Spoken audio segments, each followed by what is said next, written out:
friends, welcome back to my channel. I'm a sensitive little butterfly, whatever that means. I got these gifts, these Dean Koontz books from a very good friend of mine, and she sent them because she used to love Dean Koontz and I love Dean Koontz too, or at least I thought I did. So Dean Koontz wrote one of my favorite series of all time, which means a lot coming from me because I don't read series. I hate series with a passion, which I'm trying to get over that fear this year, but you know, it's a slow process.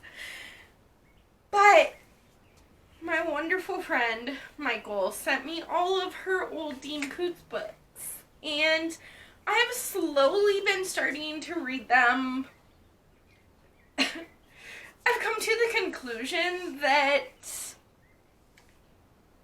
it might be kind of like a Stephen King and Alita thing, or like a Dean Koontz and Alita thing. What I mean by that is that Stephen King and I do not get along, but yet I cannot give up on him. I buy a lot of Stephen King books for someone who does not enjoy them, because 90% of the things that I've read by Stephen King I've hated, or like given like 2 or 3 stars. So not hated, but I would not read them again, and I did not enjoy them that much to begin with.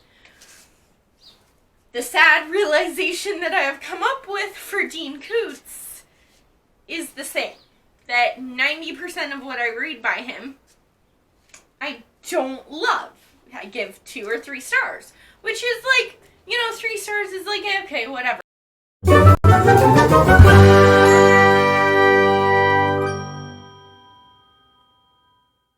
I don't want to get rid of every Dean Koontz that I have, but I am going to go through all the Dean Koontz books and unhaul the ones that just don't sound good.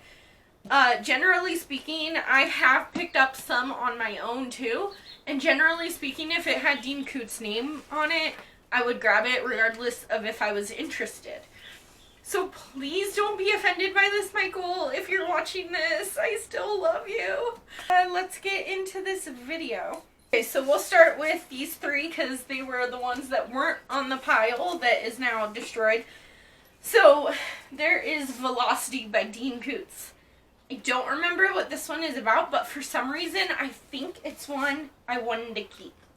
Let's see. If you don't take this note to the police, oh yeah. Okay, so this is about a guy that gets a note that says, if you don't take this to the police, I will kill a lovely blonde school teacher, but if you do, I will instead kill an elderly woman. And at first he thought it was a joke, so he didn't respond to it, and then the school teacher died. And then he starts getting more notes. And this one just sounds so epic. This one sounds exactly like something that I would love. So I'm going to keep this one. The House of Thunder by Dean Koontz also sounds like one that I would really, really love if it was done right. Because it's about this woman who wakes up in a hospital room with no memory of what's going on. And there are some kind of like bodyguards inside the hospital with her. But I think that they're really trying to kill her. So this one sounds really good too. And What the Night Knows by Dean Koontz, about a killer. I love killers. So we're keeping. And Strangers is about like a home invasion. Oh, it's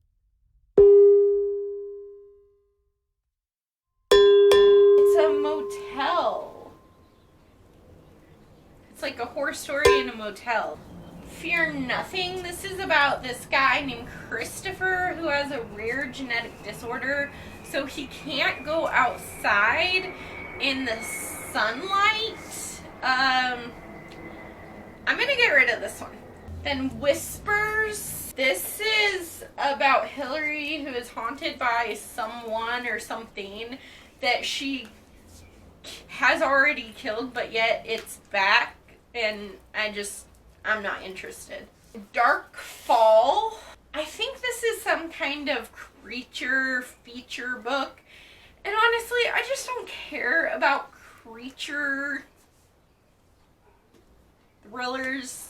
And then The Bad Place is this about this guy that wakes up every day and he has like blood on his hands, or he is purely exhausted or whatever when he first wakes up, and so I think that he does stuff in his sleep, which by premise kind of sounds okay, but it's just not my thing, so I'm gonna unhaul this one as well. Dragon Tears by Dean Koontz. I might be keeping.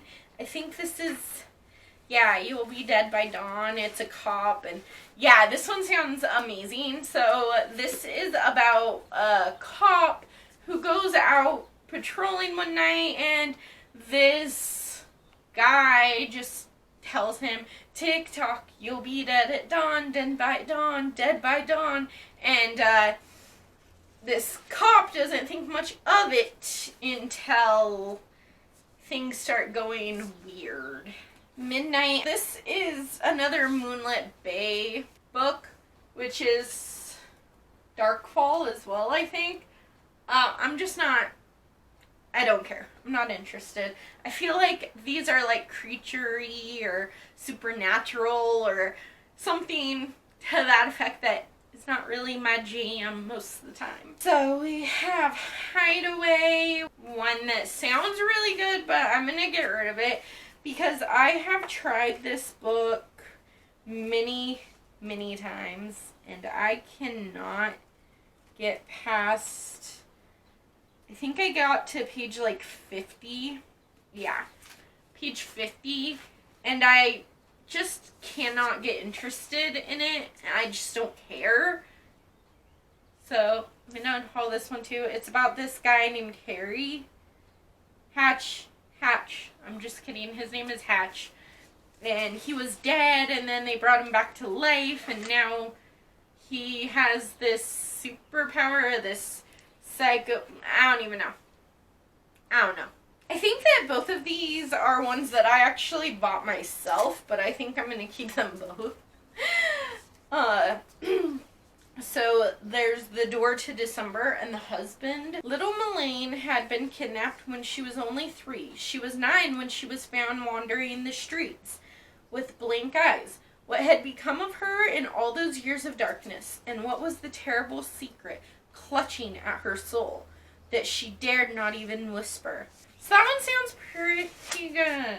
Okay, and then The Husband is about a wife who gets kidnapped, and they contact the husband to get them $2 million ransom, but he doesn't have that kind of money. So what are you gonna do? I am really wanting to read this one.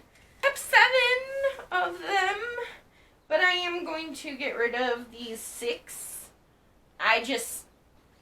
They don't intrigue me, and I don't want to keep reading 2 or 3-star books just to say that I read them. I only want to read books that I'm actually interested in. I hope you enjoyed this video. Don't forget to give it a big thumbs up and subscribe to my channel.